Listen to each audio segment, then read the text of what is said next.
5 күн жұмыс істедік, қолымыздан келгенше соны көтердік. Бүгін енді өкінішке орай облыс әкімімен кездесеміз дегенбіз, ол кісі қабылдай алмаймын деді. Встречи с руководством области не будет. Попросили оставить наше обращение здесь. Бірінші күн біз ана мұнайшы огородныйдан бастадық. Бірақ сол күні түнде соны барып, сол жұмыс басталды. Сол естіп, сол қимылыңызға рахмет.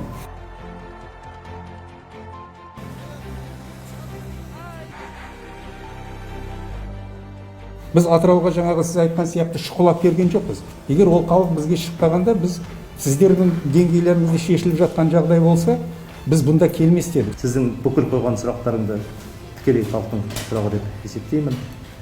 Әрбір сұрақтан тікелей айналысамын.